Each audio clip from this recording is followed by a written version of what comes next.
In this section, we're looking at operations on functions. We're going to look at them in many different representations. But before we do that, we have to look at the relationship between functions and tables. So number 1, 2, and 3 are saying to use the value or use the table above. We have x and g of x as our two columns to evaluate some things. Use the table above to determine the value of g of x when x equals -1. So what we're saying here is that x is -1. We're going to go to -1 for x, and the value of g of x is 2. On the second one, we are asked to find the value of x when g of x equals -1. So we're going to look at the g of x side of it, go to -1, and the value of x is 0. And then in the third part, we're asked to find the value of g of x when x equals 2. So we go to when x equals 2, find the value of g of x, it's -7. So essentially we're just reading a table, looking at either the right side or the left side to find what we're looking for. Now what we're going to look at now are different representations of functions. So we have three representations of functions. We have a table, a graph, and a function rule, or an equation, if you will. So in this particular problem, we're asked to find f of -2, h of -2, g of 1, g of 4, and so on. What we really want to do is figure out what are the pieces that we need, what function do we need, what inputs are we going to have, and what outputs are we going to have. Now the way this is read is f of -2, h of -2.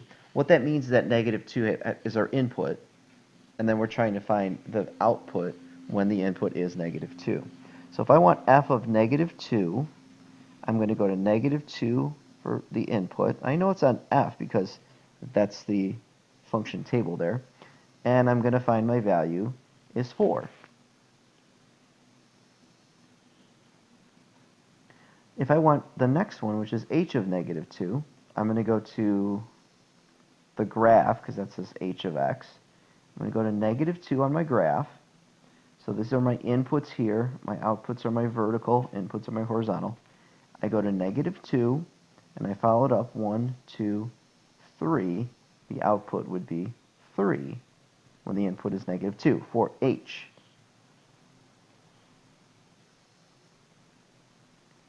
If I want to find g of 1,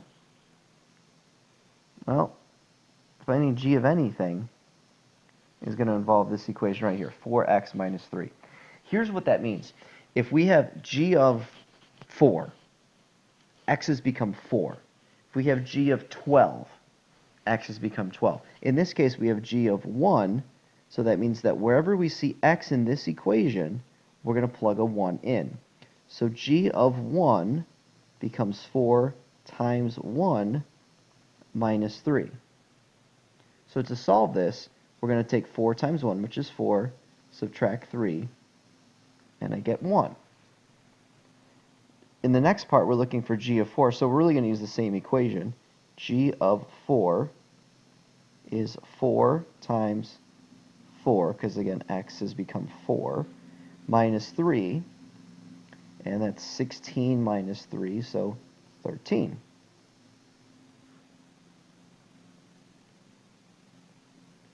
Just highlight it to make sure we're all, there we go, we're all organized. All right, the next one, f of 1. So again, f of 1, I look at the table because it's the f function. So I go to f of 1, and the output is 2. So f of 1 is 2. And then the last one, I'm going to look for h of 4. H again is my graph. So I'm going to go to where the input is 4. So again, this is my input. I go to 4. And my height, or my output in this case, is 0. So that's how we're going to evaluate functions. We want to determine, all right, what function are we looking at? What's our representation? Is it a table, a graph, or a function rule? What's our input? And then find the output related to that. If it's a table, you're looking for the other coordinate. Again, x is your input, f of x is output. And if it's a graph, you're looking for this is your input, this is your output. You know, I'm going to actually go ahead and label this so we're very clear in what we're doing here. input, output, input, output, just so we don't forget that relationship. All right, so what happens when we have problems like this, where we have a function rule given to us, f of x equals 2x minus 3, and g of x is 3x plus 4, and h of x is f of x minus g of x. Let's work through some ones that aren't already given to us. So let's look at these guys right here. We want to write an expression in terms of x only, which represents each of the following. In other words, we are not going to know what our final answer is in terms of a number, because we're not going to get a number. We're going to get an equation left over, a new function, if you will. So the way I'm reading this question, number 1, says 2 times g of x. So to do a problem like this, I'm going to highlight g of x, and I know I'm going to use that equation.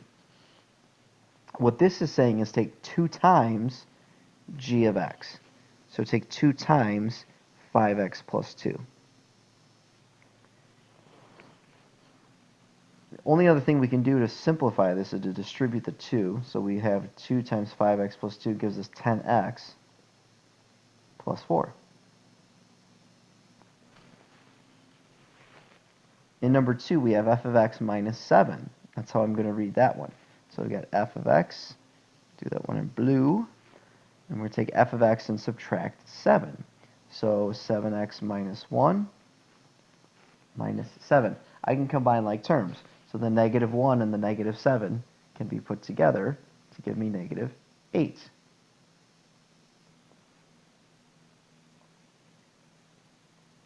Let's do k of x. K of x is going to be this guy right here, k of x. Do something interesting with that. I'm going to make it, use the highlighting here. G of x minus f of x. So to solve that, I'm going to take g of x, which is 5x plus 2, and I'm going to subtract 7x minus 1. So I've got to distribute the negative to give me 5x plus 2 minus 7x plus 7. And from there, I can combine like terms. 5x and negative 7x is negative 2x. 2 and 7 gives me 9. So again, it's very similar to the previous stuff that we're doing. We're using that function rule, but now we're putting functions together, and that's where it's a little bit different.